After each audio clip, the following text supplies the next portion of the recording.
स्वागत है आपके अपने यूट्यूब चैनल जीएस पितासु 3.0 पर।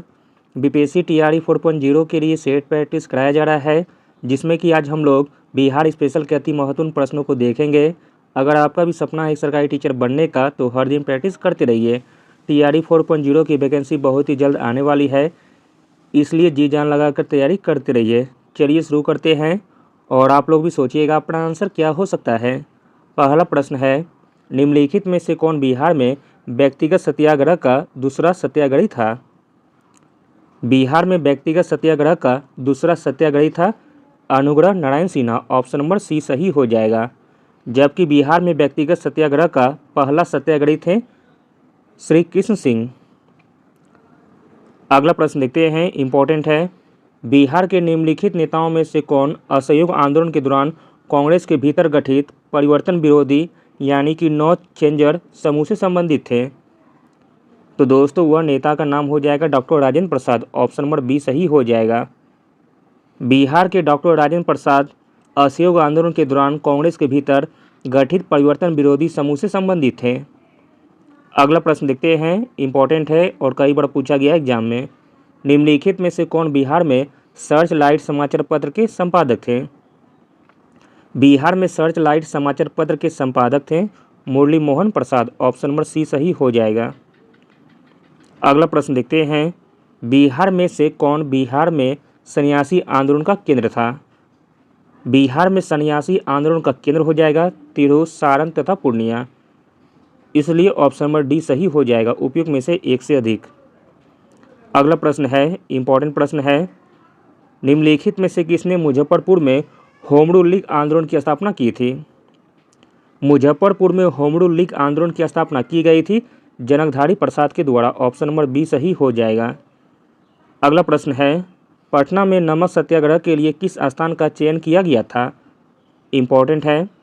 पटना में नमक सत्याग्रह के लिए जिस स्थान का चयन किया गया था वह स्थान हो जाएगा नखास तालाब। ऑप्शन नंबर डी सही हो जाएगा।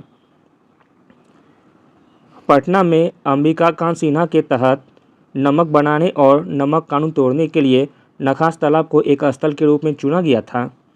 अगला प्रश्न है, निम्नलिखित में से किस आंदोलन के दौरान बिहार में देवघर में गोल्डन लीग की स्थापना की गई थी?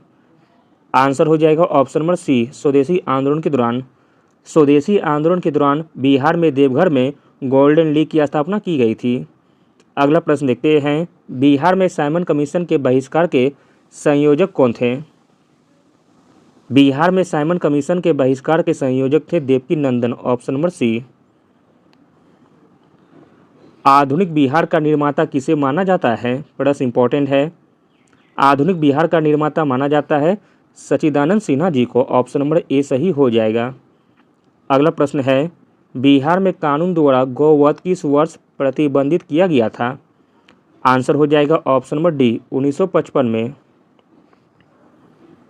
अगला प्रश्न है, बिहार में ग्राम पंचायतों का अंतिम चुनाव कब हुआ था?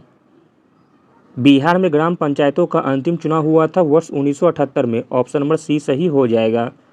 अगला प्रश्न है, बंगाल और बिहार में भूमि पर किराएदारों के अधिकार को बंगाल किराएदारी अधिनियम द्वारा कब स्वीकार किया गया था? आंसर हो जाएगा ऑप्शन नंबर सी, 1885 में। अगला प्रश्न है, बिहार का प्रथम गैर कांग्रेसी मुख्यमंत्री कौन था? बिहार का प्रथम गैर कांग्रेसी मुख्यमंत्री था Mahamaya Prasad Sinha. Option number B सही हो जाएगा। अगला प्रश्न है, बिहार मानवाधिकार आयोग की स्थापना कब की गई थी?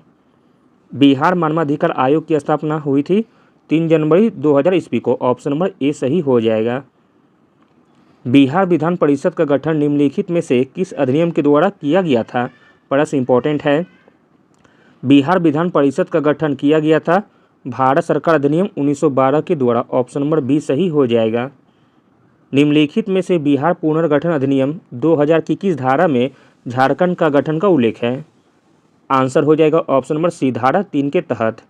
बिहार पुनर्गठन अधिनियम 2000 की धारा 3 में झारखंड के गठन का उल्लेख किया गया है। अगला प्रश्न देखते हैं, निम्नलिखित में से कौन सा बिहार के सारण प्रशासनिक प्रभागों का मुख्यालय है?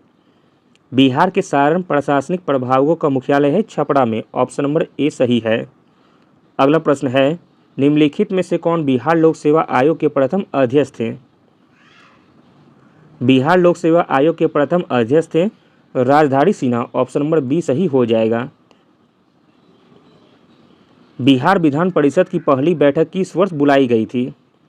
बिहार विधान परिषद की पहली बैठक बुलाई गई थी वर्ष 1913 में, ऑप्शन नंबर सी। अगला और अंतिम प्रश्न देखते हैं।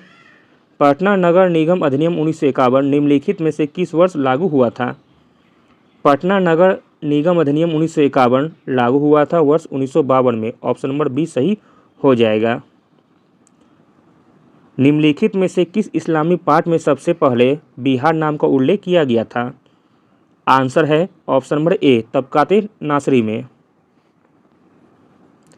इस्लामी पाठ जिसमें पहली बार बिहार नाम का उल्लेख किया गया था तबकाते नासरी था। मिनहाज उस सिराज ने फारसी में लिखा था। अगला और अंतिम प्रश्न है। निम्नलिखित में से किस यात्री ने तुर्की आक्रमण के बाद नालंदा का विस्तृत विवरण दिया था?